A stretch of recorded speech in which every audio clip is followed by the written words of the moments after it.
Hey guys, Cool Luigi here, and today we're gonna do a recast. Actually, we are looking at the game that sIK submitted. One of the people on Team Liquid that responded to that thread blog I made. So he decided to send me a replay and have me coach some of his games. Yeah, this is I don't know. The first time I casted it, I had changed my video settings, so it got really messed up, and YouTube did not like it. We have his opponent, the Zerg, Iskandar, Iskard, or Iskandar. There we go, Iskandar. Who's going 10 pool here actually. So that's a very aggressive build coming from Zerg. We'll have to see how our Protoss opponent handles it.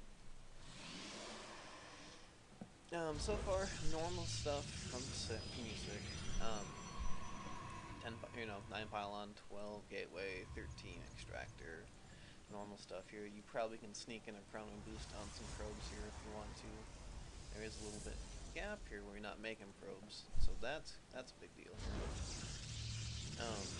Another big deal is actually the cybercore is not where it needs to be. It needs to be one more spot over to make a smaller entrance here. Because the way it is right now, the Zealot can get surrounded too easily, and we're actually going to see that right now.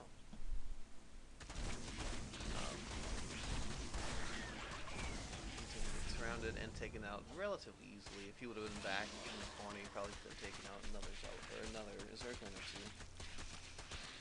So sIK's gonna lose his pylon here. Pulling off some probes off the line. It's a decent amount there. I don't like that choice. It's kind of tough when they go aggressive probes like that, and you're not totally ready for it. Losing probably an extra 2 probes there that you wouldn't have if you would have had some micro. Once again, we weren't making probes for a little bit. And what I mean by that micro right there is you got 2 hurt probes, and they both kind of went one-on-one, or one at a time to attack that Zergling, and it killed both of them. But, I mean, also, having this over one more spot would have really helped, because then the Zealot would have only had to take on 2 Zerglings at a time, and that he would have been able to hold them off much better. But good job having him on the hold position. That is definitely a good thing here. So, what speed are we at? We still have faster. Awesome. Gonna keep on rolling here. So yeah, you missed a little bit of pro production in there. Income-wise, you're not that. You're actually ahead right now though, because Zerg cut so many drones to put on that earlier pressure. He is fast expanding right after that though, which is a good play on his part. We do have even more Zerglings coming here. So you can see, even though he's on 2 bases and they're up and running, his saturation is not very good at all. I don't like moving out right here with this number of forces. You know they have an early pool.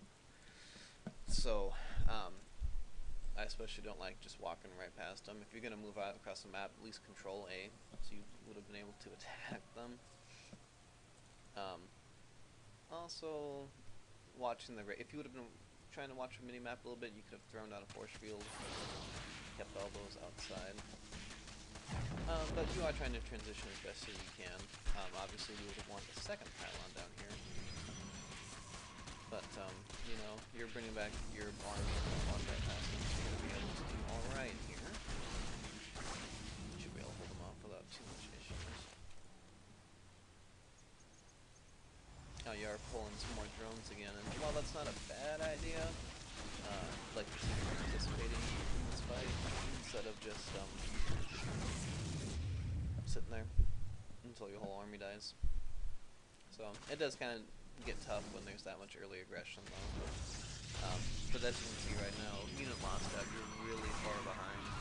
This early pressure did enough damage to make it tough for you to catch up, is really what happened here. Because right now, right after that push, they're just transitioning back into macro mode. He had 9 drones making, so he's being on that second base is now starting to have an advantage. He hasn't paid for it yet, but it's starting to have a little bit more of an advantage here. Good, we're on double speed. Awesome. Still missing drones. I mean, that's another big thing here, is there was some significant parts of time where you're not making drones. You got the money for it, and, you know, harvester-wise, you're pretty, well, you're far behind right now, not too far behind. But partly, too, why you throw, I mean, I don't like throwing those down at the same time. You shouldn't have let your money get that high. You'd have had a little bit more unit, or a little bit more unit production, consistent unit production, a little more drone production. You would have been able to throw down the gateway sooner and then the robo, just not at the same time. I also really don't like going stalkers against opponent that showed early pool like that. I'd much rather see a few more zealots mixed in there. And this attack, I mean, I don't mind pushing out, but you're not going to really do anything here with that many spine crawlers, so you should have just fallen back, basically. So I mean, other than that, you know, getting the observer out, it's always nice. Add a few more zealots in there, I like that. Your second gas is up, you want to be throwing some guys in there, not making probes out of your nexus again. So we're just starting to see a little bit of a small pattern here, and with drones too, getting some fight gaps a little bit.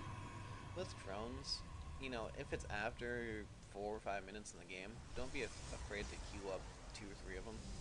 You got the money for it. I know everyone says queuing is bad, but for newer players or lower level players, it's, you know, it's much better to have $150 in there for 3 probes than to have chunks when you're not making probes, basically. So, you know, he's doing a little bit of a roach push up here. He's not going to do anything up here. You have pretty good forces here, so don't even worry about that. With seeing that many roaches, I would like to get maybe 1 immortal in there, if you could. Letting the chrono boost get a little bit high on there, so you should be using it probably on probe production,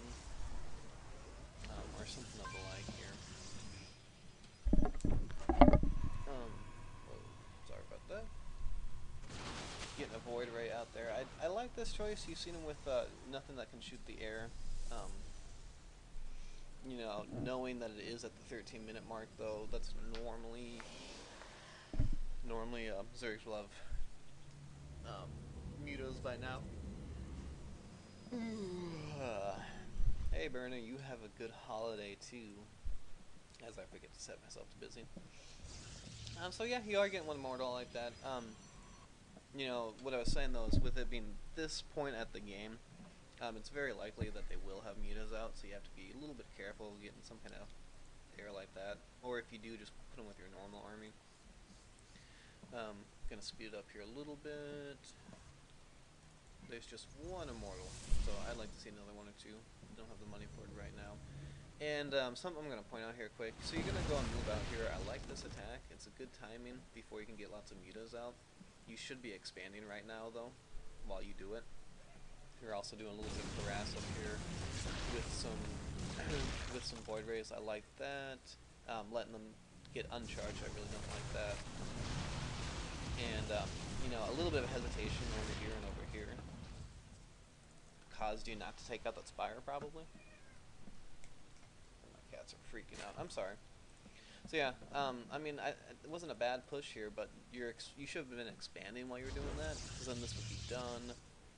You'd be transferring drones over. You know, if you would have a little bit better constant drone production, that would already be saturated. So just a few small things here. We kind of have to breeze through both these replays as they are a little bit long here. The mutas are a little bit annoying because they got to high numbers pretty quickly. You know, on 2 base on this map, it's not terrible. Throw down a couple cannons in a couple spots and you'll be okay. Still have the observer out there. Another thing too is you got observers kind of all over the place, not really doing anything. So make sure you're putting used to them, at least hot click, you know, the army or something. Have them click on the army so they can follow them around, see what they're doing. This push is not bad. A little bit better production and a little bit maybe more quality could have better on this push. Would have been a nice But, yeah, I mean, he just has too much stuff, basically. He just kind of rolls through you, and you do call a good game. So, yeah, I'm going to cast the other one here, sIK. Hopefully this helps a little bit. And, yeah, take it easy, guys. Thanks.